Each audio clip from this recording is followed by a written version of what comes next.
before we even begin to compliment you on how awesome your outfit is, especially your choker.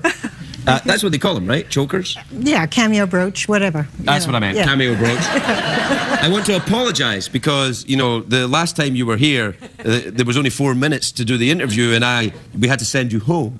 Oh, what? That happened? Yeah, no, not really. Hey, congratulations on the book, the Wolf Gift. It's a bestseller now. It's number one. Did you know that? It's number 3, actually. No, it's number 1 by now. Oh. I checked. We checked. Right. Yeah. I'm glad to hear it. Now,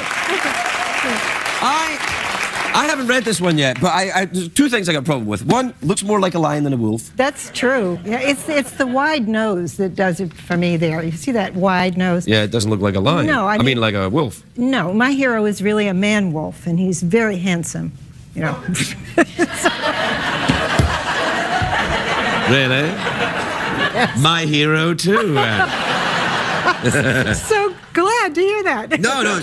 Now listen, the thing is, I mean, you're kind of responsible for this whole new vampire, glampire thing that's going on now, really, aren't you? You think so? I think so. With Interview with a Vampire, I think that started it all off. You think? I do, yeah. Right. Do you feel in any way culpable for that? Culpable? I don't know. Yes and no. Somebody would have done it, you know. Yeah, but I mean, your vampires were vampires, though. I mean, Lestat's a vampire. Absolutely. I mean, there's like, all that stuff. Not that kind of, I care about your feelings. He wasn't doing that.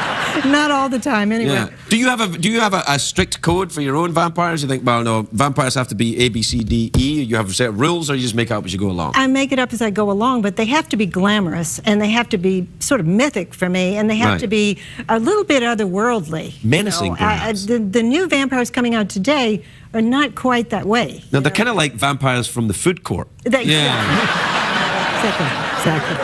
It's kind of like, I can't really imagine myself being really menaced by Edward. It's like, if he came up went like that, I'd be like, hello. That's true. That's true. I used to, did you ever watch the old Hammer horror movies? Oh, absolutely. Oh, loved them, yeah. Christopher Lee. Christopher Lee, yes, he was Dracula. Dracula, yeah, very scary. You must have read Bram Stoker's Dracula. I did finally read it. It took me years, but I read it. Terrifying book. Well, I love it, yeah, it's very scary. Really, really very frightening. I took it out of the library when I was a kid, but I was so scared by it that I took it back, actually. I had no idea that I would one day... I did the same thing. Really? Yeah, when I was about 15 or 16, I went to read it, and the first part of the story, when they go to the tomb at the very beginning of the book, I was like, I can't go through with this. It's too frightening. The air of sickness and menace and malevolence, and no one's near the food court. It's very... Do you ever frighten yourself when you write? Well, yes, well, no. It's hard to describe. If I'm reading... My type of woman.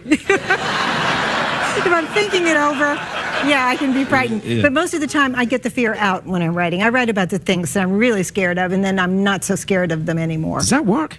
Yeah, it works. Really? Pretty much. That's fantastic. You conquer your fears and earn a bit of cash at the same time. Sometimes. That's kind of lovely.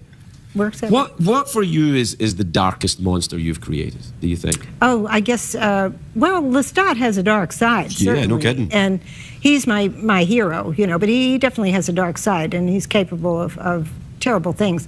But I think it's a ghost last year in the book The Witching Hour that I wrote. Yeah. I think that ghost that haunts this house in New Orleans and can appear at any time in a mirror or right next to you.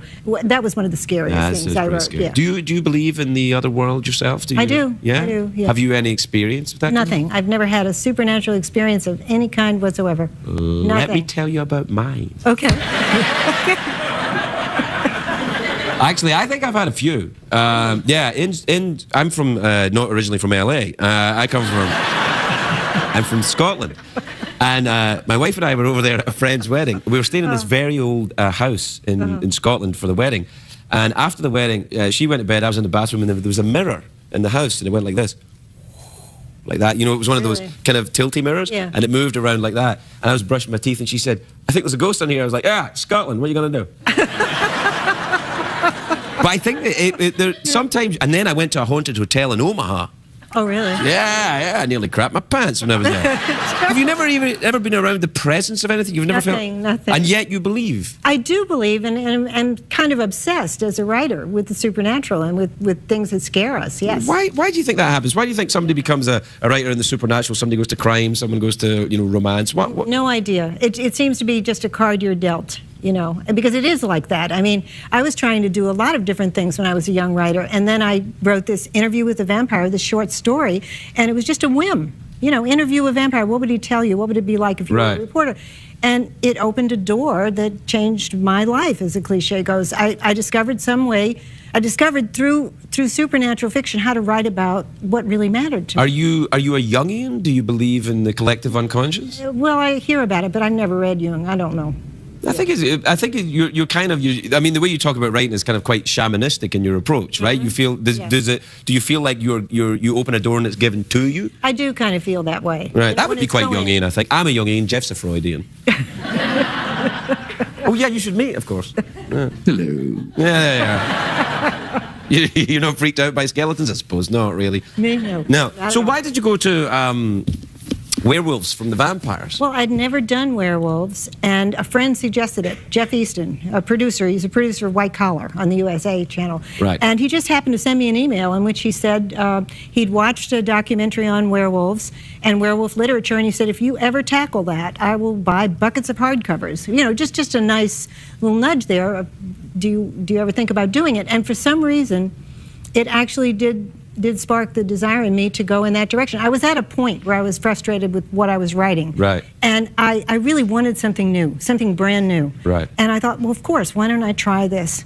And I wrote up a treatment for TV, basically, about 40 pages, and sent it off to my agent, and he liked it. And he was very enthusiastic about it. And then I thought, I really want to turn this into a novel. Oh, good for you. Well done. You don't want to get into TV, you just waste it.